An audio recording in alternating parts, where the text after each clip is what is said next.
Hey, White Sox fans, Brett Ballantini here, hosting Side Sox Podcast number 24. With me is our staff writer and unofficial Hall of Fame expert. For once, we're not going to talk about the Hall of Fame in this podcast. It's Chrystal O'Keefe. Thank you for jumping back on with me yet again, Chrystal. Thank you, as always, for entertaining this idea of having me on. Excellent. We're going to jump right into some White Sox developments with spring training. Of course, official reporting date for all players hasn't even happened yet, but I think pretty much everybody is there. So we've already got some, some exciting developments in the early spring before any even inter-squad games are playing. And of course, there's still room for a little bit of concern as well. So I think Chrystal and I are going to go through a little bit of that in the first half of the show, just focus it more or less on the White Sox. So I'm going to hand it over to you, Chrystal. An exciting development that you've seen already from what you're hearing and some of the footage you're seeing down in Glendale.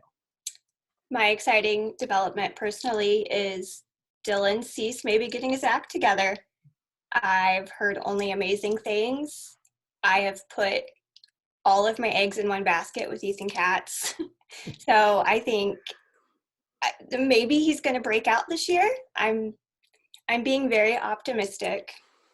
I think he's a good kid, and all I want him to do is succeed. So I'm hearing all of the right things from him. I'm hearing from veterans that he's amazing. Yasmani Grandal is obsessed with him right now. So I think it's going to start clicking, and I have really, really high hopes for him. And he throws you off because he's so zen. He's so deadpan. You wouldn't know that you wouldn't know if he threw a no-hitter or got shelled based on his post-game reaction. He's just like, which is probably a really good thing for a pitcher, although sometimes you do want to poke him and say, come on, man, where's the passion?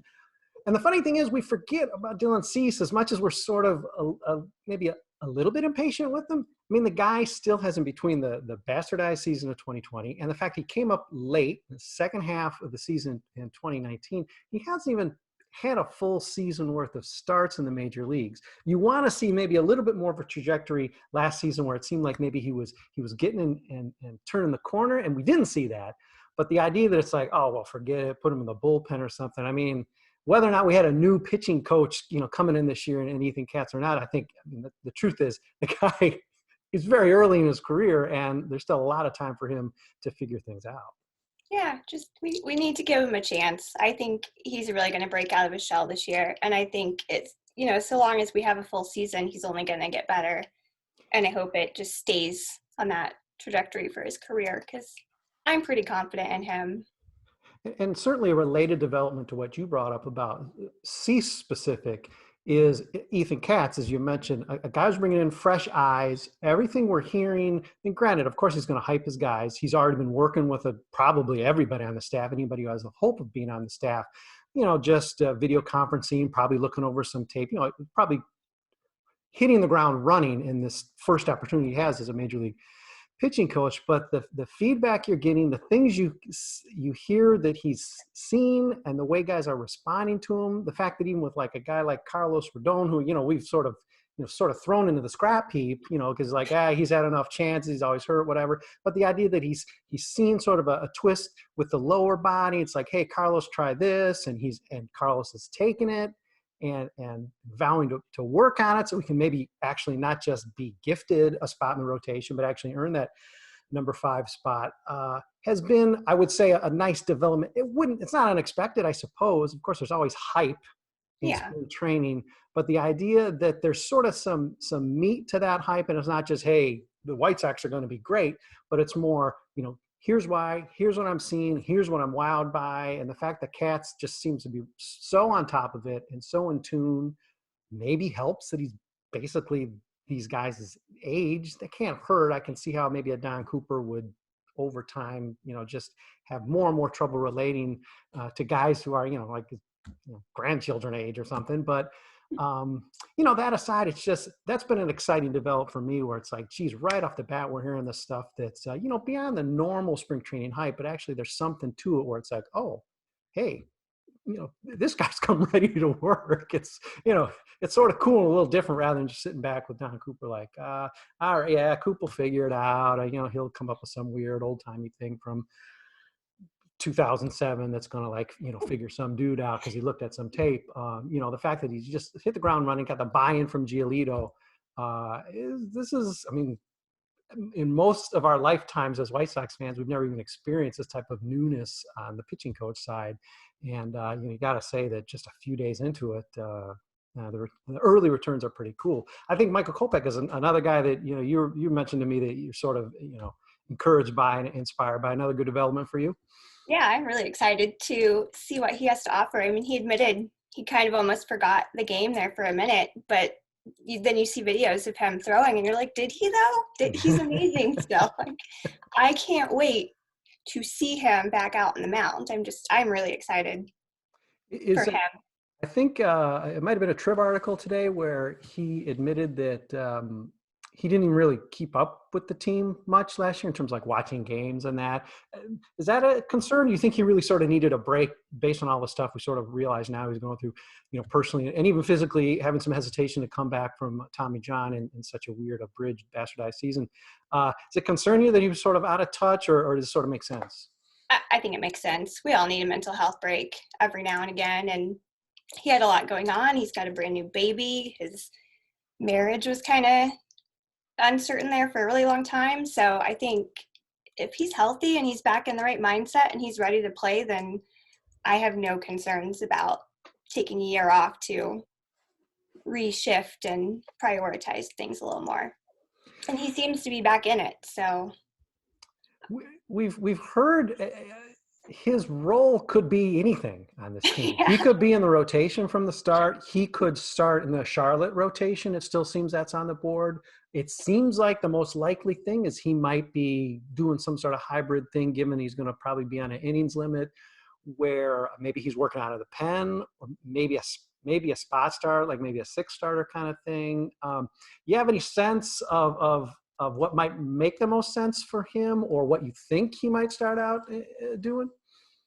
I think obviously it makes the most sense if you spend some time in Charlotte once you have been, off the bike for a year. But at the same time, I could see him still coming in to relieve, right out of the pen. I could see kind of those split games. I know there was at least one last year where there were like 2 starting pitchers that kind of split the game in half. I could see that making sense for him and Cease if Cease gets to start it this season. So I think anything that kind of limits him and is able to rehab him a little bit more until he's fully back in and his arm is warmed up and he's really truly ready to go, I think that makes sense. Just let him rehabilitate a little bit more and get back into the game. We'll get into this a little bit in the second half of the show, but of course, if he starts in Charlotte and gets a few starts under his belt just for confidence and whatnot, that also sort of helps with his service time. Sox will get an extra year of service. So who's there? Because, I recall not even a year ago, Nick Madrigal just suddenly woke up one day, got out of bed, and he was ready to play in the majors like 5 days into the season. So we could see a repeat of that again, and that's sort of the way the rules are set up. So if the White Sox decide to do it, who's to say? On the flip side, early in the offseason, Rick Hahn seemed pretty clear and told all of us in the media that Garrett Crochet was almost certain to start out in the minors so he could stretch himself out, because eventually, sooner than later, the White Sox see him, much like Chris Sale, the guy he gets compared to all the time, as a starter at the major league level, but he's just not ready to take on a big innings load yet. And then maybe, say, the second half of the season, he'd come up to the majors and work out of the pen. Now, as of reporting day, it's like Hahn's like, what did I didn't say that. He's on the team from the start. And obviously he's going to have to perform well in spring training to earn that. But the notion that Crochet, that they have really thrown out, it seems like any notion of service time gaming with Garrett Crochet maybe bodes well for any of these guys who have really earned a spot on the team just to get it on merit. Because if he is starting the season, contrary to what Hahn had said, and this isn't something that's forced by injury or trade or something like that, the fact that Crochet looks like he's really the solid number 2 guy in the bullpen among the Southpaws, is a little bit of a different term for the White Sox. They seem to have not really been playing any sort of games with Crochet, and they realize what an incredible gift they have in getting this guy, and they're going to put him to work. So I'd say that's encouraging when it comes to any kind of service time worries, or just the fact that the White Sox want to put the best 26 guys, in the dugout and on the field and in the bullpen right from the start. That might bode well for a guy like Kopech's chances. Yeah. I bring it with Garrett too. I love him. I can't wait to see him play. That guy is a beast, and I love his really weird pants style. So I am all for bringing that kid in. I would love to watch that ball go 99, 101. Like, oh, I love him.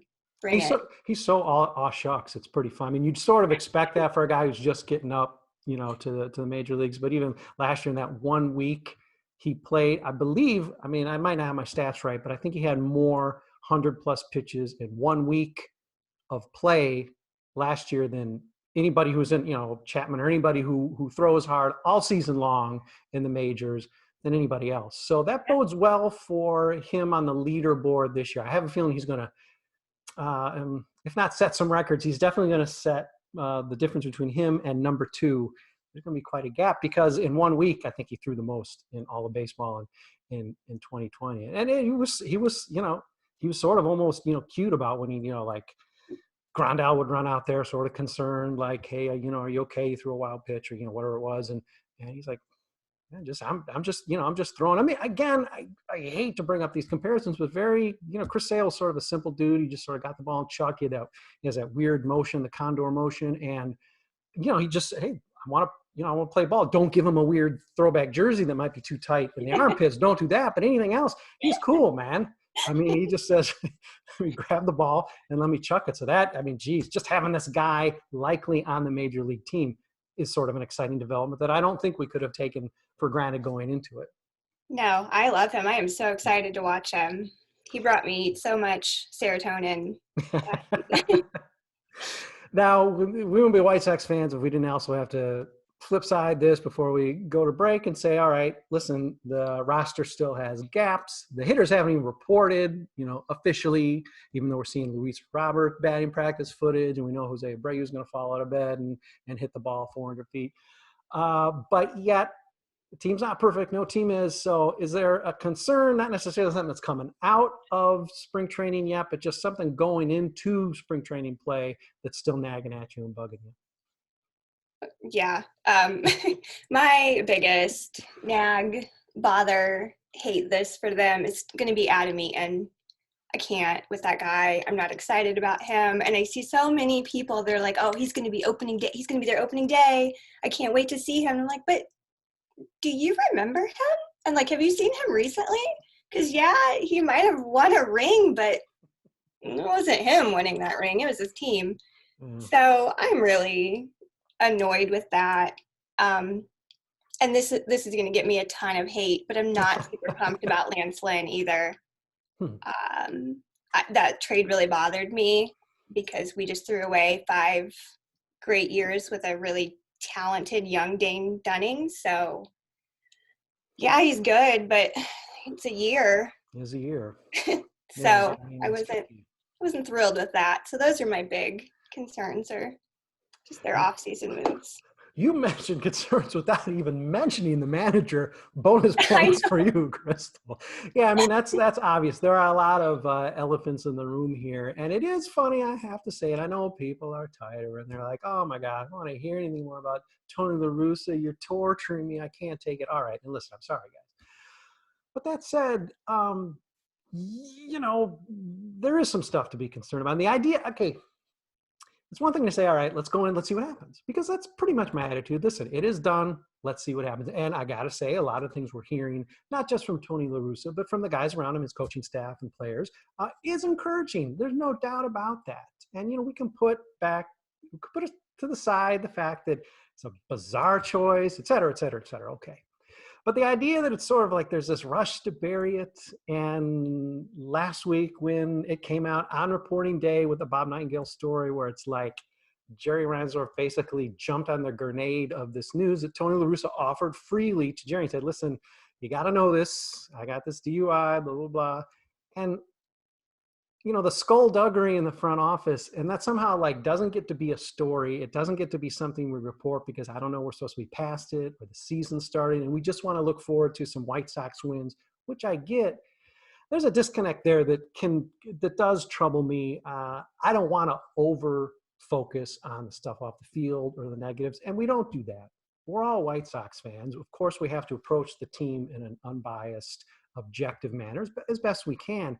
But the idea that you're going to just say, all right, well, here's a development that smacked me in the side of the head, buried in some weird Nightingale puff piece, but we're not supposed to bring it up because it's the first day. And it's like we're spoiling Christmas. Well, I'm sorry. Dad showed up drunk on Christmas morning. I'm sorry. And we got to acknowledge that it happened. Now we can get to Christmas soon enough, but come on, the idea that we're just supposed to turn the page and there's this like almost aggressive rush to turn the page, I'm not down with that. And we could still have stuff happening in spring training that we're going to have to talk about. I mean, sorry, I want it to all be good news. It's not all going to be good news. No, we give them so much money. We're allowed to bitch every once in a while. Sorry. If you have problematic behavior, I'm going to call it out. I'm still going to give you my money, but I'm allowed to call it out as a fan of this team. And I really think had, Rick Hahn actually known about the DUI and everything, he might have jumped ship instead of, if he was really dead set on hiring him, I feel like Rick Hahn would have jumped ship. So why can't we talk about that? And here's the wrinkle that makes me nuts about it too, is Nightingale, not in his story, but then goes on, I think the score, goes on the radio, I think the day of the story, and says, he has it on some pretty, let's face it, the guy, I think he just rents out a room in Ken Williams' house or Ryan's or somebody. Come on. Okay, so he's obviously on the payroll. And he says, I don't think without any prompting, that had Hahn, that Jerry made it clear, and this could be covering your ass stuff after the fact, sure. But Jerry made it clear that if Hahn objected, the hire wouldn't have been made. But he didn't know, so that sort of makes it easy for him not to object. It's this strange feedback loop, I think, as I was trying to describe it, that, listen, I'm sorry, it's troubling. It's not what you want, especially given the fact that the White Sox posit themselves as this familial, collegial situation where no one can be fired. Ken Williams is like a son. Ozzie Guillen was like a son. Rick Hahn, I'm sure, is a son. Now he's probably got grandsons in the front office. It's like, cool, great, but then why are you going to do something like that? Because that's big. I mean, what we saw printed was big, and then what we hear on the radio is like, okay, there's an extra wrinkle that's like, holy cow, because I think Lee Allen was somebody who made on our site, a big fuss about the fact that, hey, if these guys had any dignity, they'd quit. And you just mentioned it yourself, and I can see the logic there. Now we know they didn't even know. They found out essentially when we did, and then even felt compelled then to, maybe let's not say outright lie, but very much bend the truth to say, yes, we were aware. Scott Reifert's, communication director, initial response to everybody making queries, that night or that day when the story broke, yes, we were aware. Well, we here was not defined and doesn't necessarily have to be, if there really was a we. And as we find out now, there was not a we, and that's just dropped into the story. That's not like some like Jeff Passan, investigative over months, they unearthed this. This is like, yeah, we just put it in the story because Ryan Storrs got the cone. He's just be like, yep, I knew. I didn't tell anybody. I feel like Rick Hahn is just that meme of the dog with the room on fire. This is fine. That was his press conference, was him going, this is fine. This is fine. It's fine. The whole entire organization is on fire. This is fine. We're going to win the World Series. The money will be spent. Like, that was him. And listen, before we were booted from the beat, when I still got to be a participant in, booted through no fault of our own, of course, just simply a company affiliation, I guess. But that was one of the questions I have for Rick is, all right, he had come out without any prompting when the Ricky Renneria firing was announced. He came out without any prompting saying, we're going outside. We want new ideas. We realize and I pushed him on it, just saying, okay, Rick, why? This is the first time in literally we're talking about 15 plus years, maybe pushing 20 years since they've truly had a managerial search, why this time? And, he had a good answer. And, he explained himself, and it obviously was well thought out. So you're right. poor Rick he is sort of the dog with the room on fire. Just like, well, yeah, what do you want? You know, I got a paycheck, I got to cash it. I built this team, I want to see it to fruition, but oh my God, I do see a lot of fires all over the place, and my my pupils are getting bigger and bigger. And Rick, I kind of feel bad for him, honestly. we got your back, Rick. Blink twice, you're in trouble. Let me get my Hans jersey for this season. Yeah, that's right. You know, I heard not looking for a display, but I heard, speaking of continuing to give the White Sox your money, I heard that dresser behind you is just chock full of awesome White Sox gear. So Sox, come on. Crystal's on it. Come on, guys. How many clothes, how many shirts and sweatshirts I bought in the last 2 years? Just you know, reason to be proud to wear them. Just from this angle, it does look like that dresser is about to topple. So yes, it is packed to the gills. Nice. All right, I guess this is as good a time as any to take a break. We're going to talk a little more broadly in the baseball world in the second half, and somehow the White Sox might actually look good in comparison to a lot of the stuff going on in the baseball world. But we're going to take a quick break. If you're watching us on the video, take a little brief snooze. Otherwise, you're going to hear a couple announcements from our sponsors. Hey there, White Sox fans. Brett Ballantini with Chrystal O'Keefe. It's Chrystal O'Keefe and Brett, pretty good Ballantini, here on podcast number 24 for Side Sox. We're talking spring training. It's just begun. It's not even really officially happening yet, but we've seen, as we discussed in half number one, a lot of really exciting developments with the team early on at a time where we have to sort of take it all with like a grain because everybody's in the best shape of their lives and they put on 68 pounds of muscle and they're eating right and they're hitting 108 on the radar gun.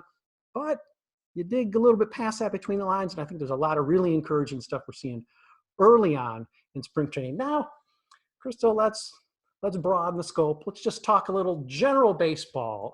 Boy, it's like a coin flip of who to talk about first, but because I know he's near and dear to your heart, let's talk about Trevi Bauer and the fact that the guy just can't stop stepping in it. And the thing that's delightful for somebody who isn't exactly a fan, that he sort of doesn't really know he's stepping in it like every single time.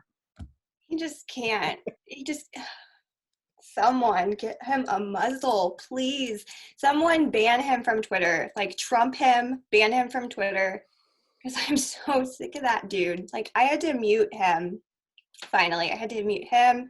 Had to mute his girl boss agent because she drives me insane. Like, you don't have to comment on every single thing. Also, please go to Urban Dictionary and find out what subtweet means. Because that was not a subtweet. Like, for real, you were tagged in that. He was insulting you directly to your face. So learn what a subtweet is. Learn to put your, see this phone, like put it down, put it on silent, delete the Twitter app entirely, and just shut the hell up because nobody cares about you. You got your money. Go away for a long time. It's amazing, and I certainly don't pretend to know the terminology and all the ins and outs of it, nor probably should I. And obviously Trevor Bauer should. It does remind me of this whole this debate about the subtweet. It does. I seem to like to wedge this into podcasts, but why not? It happened. When Paul Sullivan was dogging me last year about some kind of inappropriate questions I was asking during the Zooms, the thing that I found out from him that made him angry was that when I criticized his awful self-serving column about how he wasn't allowed to cover a game at Sox Park. Remember, if you recall, the White Sox denied all the St. Louis media, and apparently including Paul Sullivan, because he had just been in St. Louis, access to the park because of the fact that Missouri's status at that time was absolute Wild West, virus Wild West. Doesn't seem unreasonable, a little controversial, but didn't seem completely unreasonable. Utterly embarrassing column written. And I don't think it's actually polite to really dog too badly without actually linking the article or naming who did it. That seems sort of lame, right? I think I'm on the right side there. He actually later on admits to me that he dogs me in this Zoom thing with the White Sox because my question was too collegial or something. because he didn't like my criticism of that, because apparently I'm supposed to criticize without naming it. I'm supposed to do, I guess it is subtweeting, whatever. Yes. I'm supposed to not, I'm just supposed to like spit on the ground and get angry and say, man, that article was terrible. I don't know who wrote it, but man, it just made me angry. And I thought, Just you know, don't I'm ask. not an expert on social media, but I thought, I think that's actually the opposite of how it's supposed to go. But, Yeah. you know, old man gonna old man. So it's cool by me. Has sort of had to inject that because we're talking widescreen. We're doing a wide viewfinder of baseball right now. So, hey, we can talk a little trash about you. I can talk a little trash. You may be dear All friend. I want is for him to be completely humbled this season by people just absolutely raking on him every single time he's on the mound. Like For a grand guy, slams every single time. for a guy making $40 million, for a guy with this, you know, bizarro, you know, quick opt-out contract, sort of like we're committing to you with the biggest money ever, but sort of not committing because we know you're going to want to like try to make 50 million in a couple of years. Okay. The guy, I mean, he won Cy Young, no doubt, but the guy hasn't done a ton to be 40 Congrats on a pitcher. 60-game Like season. what? I mean, that's a situation that's ripe for some disappointing news for the Dodgers, who, good news for them, they have about 18 starters worthy of major league rotation. So I think It doesn't matter. They're Trevor, fine. go in the penalty box, go tweet your thumbs off, because we got like 12 other guys we can throw in. Obviously, we don't want to count on the guy. And the thing that's interesting about the Dodgers, I can't purport to know their clubhouse. I assume they've won a World Series. I'm assuming it's tight, et cetera. The thing that concerned me as much or more about discussing the White Sox potentially getting Trevor Bauer, which we can all sit back and laugh at now because it's like 40 million. That wouldn't be a 10-year contract with the White Sox. Okay.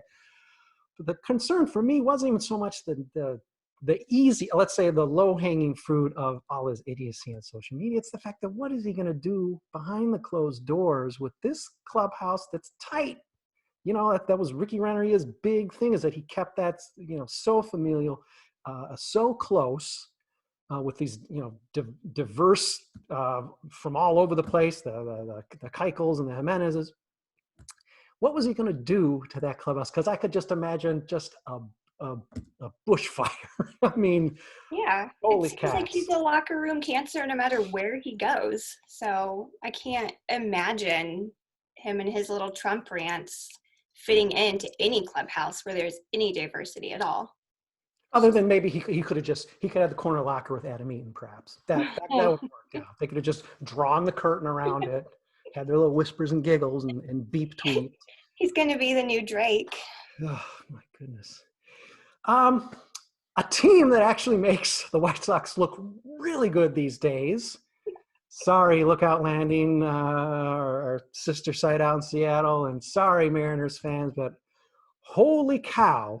What a story about Kevin Mather and his, like, I don't know, it was a Rotary Club thing. It was obviously something somewhat closed, but not so closed that you couldn't record it and you couldn't transcribe it. We have the story from Lookout Landing on the site because it just seemed so remarkable. And let's face it, it's just nice to put some news from another team that don't look so good on the site. And of course, general interest for all you Side Sox readers as well. But there's really almost no base the guy touched that wasn't just incredibly damning and incredibly negative. And no surprise, less than 24 hours after that story breaks, he has now resigned from the Mariners. But unfortunately, I think some of the stain that he left is going to be a little bit harder to get out than simply accepting a piece of paper as a resignation. Yeah, so hot tip, if you're going to say some racist stuff, first off, just don't say it. Like, don't. That's the first step. Don't even think it. Like, just out of your mind. But if you're going to have these racist thoughts, maybe don't say it where you can be recorded and that can be, you know, leaked to the public. That's just my, like, hot tip of the day. I think everyone should follow that to be not a piece of shit. Yeah. You think that'd be sort of a basic, you know, the yearly retreat out to Maui or whatever that the executive take, you know, or Branson, wherever the Mariners execs go. You think just in the thing that you roll your eyes, you know, okay, yeah, I'm going to look through this pamphlet, but just somewhere in the pamphlet says, don't be racist. Yeah. I mean, Period. Also, spoiler alert, English is not the only language that we speak here. There are so many other native tongues that are in this country. And I love that. And I welcome that because America is supposed to be a melting pot. So maybe just, cool it with what you say. Yeah, I mean, the idea that you're sort of almost going to like bully that. I mean, there's even ways to communicate some of these thoughts that don't come out that way, who maybe discuss the challenge, or wouldn't it be nice if everybody could communicate like selflessly with everyone right off the bat? Just some weird, like, I don't know, Willy Wonka stuff. I don't know. I mean, there's probably a way still to convey these deep, deep feelings you have that are just giving you indigestion every day without just making it seem like you're going to lose your job, which is which is what happened out there in Seattle. I mean, and Seattle, not on one hand, not necessarily the diversity hotbed of the country, but have traditionally had a pipeline of Japanese players into the majors. Of course, beginning with Ichiro, my baseball hero. But I mean, then you're dogging the guy, the Spanish, the native Spanish speaking player, because he doesn't speak English well, when in fact he speaks incredibly well to the point where they're featuring him on videos and he's speaking English and he's talking about how proud he is that he's learned the language well enough to conduct interviews in English. It's like, it's like you almost can't make it more of a tragic story arc. Yeah, that's like super inspiring that you're able to learn that quickly and be super proud of yourself that you can do interviews. Like, man, that guy's a garbage human. I know there's a lot of like internalized racism, but gosh, you need to let that shit go. Yeah. And and on the other hand, let's talk some good stuff going on with the White Sox. Certainly not speaking like that as the bookend, but really cool thing the Sox are doing. Started on Friday with a review of Lucas Giolito's no-hitter last year. Of course, Lucas was the centerpiece there talking, but we had Adam Engel talking about his catch and some really, to be honest with you, some pretty fascinating insight into the game that you didn't get in the post-game stuff because guys are caught up. They're still working on the adrenaline. They haven't really had a chance to gather their thoughts. We learned stuff from Adam Engel that he wasn't saying post-game. Got some insight from Kurt Hassler out in the bullpen and a guy who knows Giolito really well. Just a really cool piece. Jason Benetti sort of moderated that. Really good questions. Today was the town hall with Rick Hahn, and obviously all the questions are pre-recorded, so he's not going to be hit with zingers. It's not live. It can be parsed, but it's a White Sox credit. They didn't only have questions submitted to him like what his favorite pizza topping is. So they were legit questions, and another really great example of outreach. And this is something that we thought might have taken place even back during Sox Fest time. Maybe that was a little too quick to try to cobble that together. But the fact that the Sox didn't drop the ball and they're doing a very Sox Fest fan outreach type thing here in spring training, especially when things are a little slow. I'm not sure they're going to exactly keep this going throughout spring training. It might actually only be maybe 3 or 4 sessions, but the fact that they did it, really cool thing. While excitement's high for fans, but maybe there's just not a lot going on to really necessarily satiate all the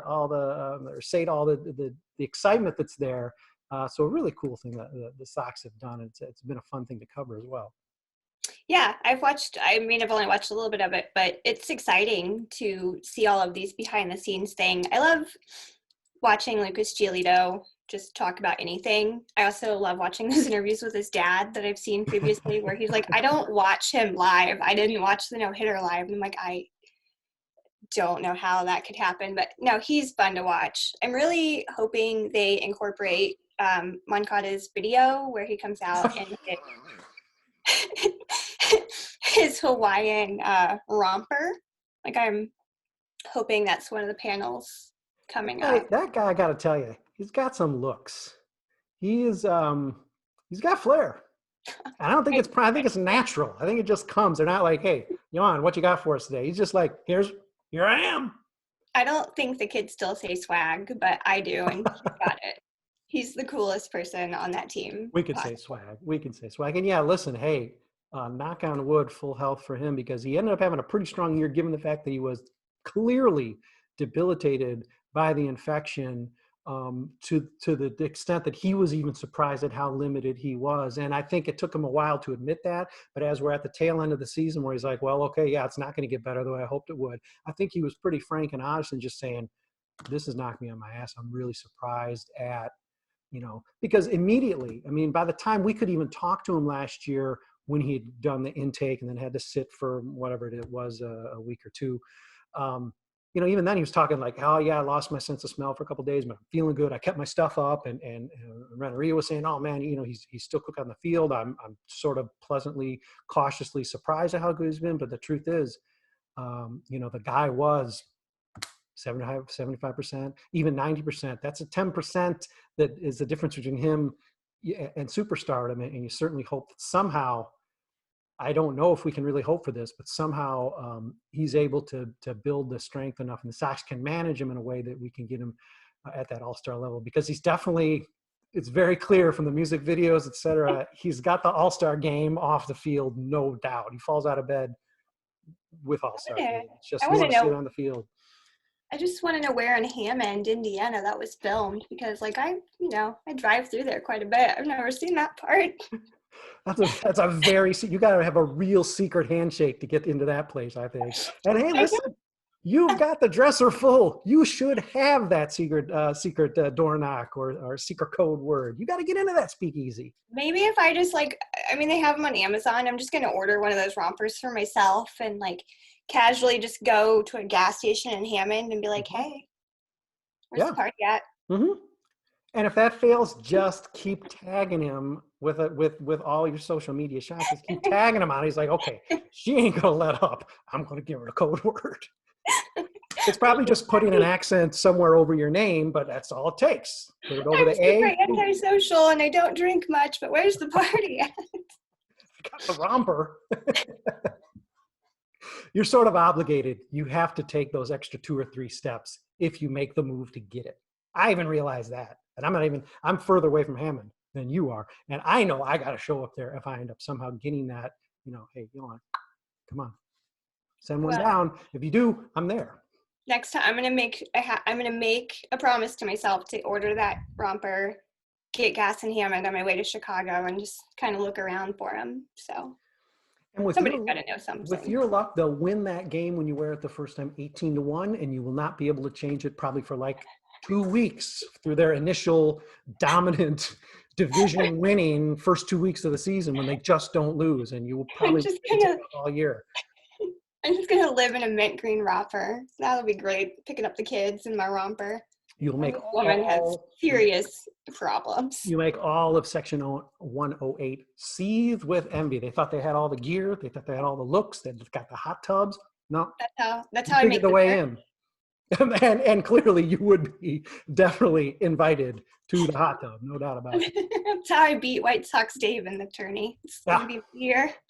Yeah, that's how the upset happens. All right, I think we probably covered about as much as we should be allowed to cover here.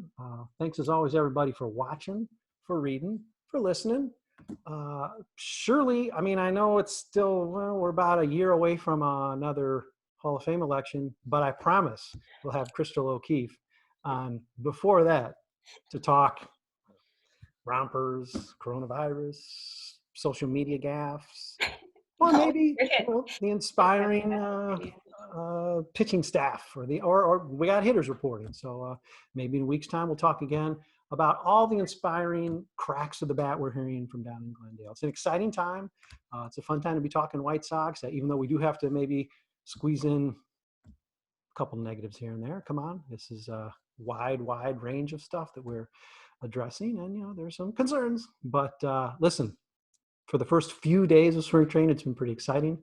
A lot of optimism, and we're lucky enough to have sort of a front row seat to it. So thanks for hopping on and sharing some of that excitement with me and everybody else, Chrystal.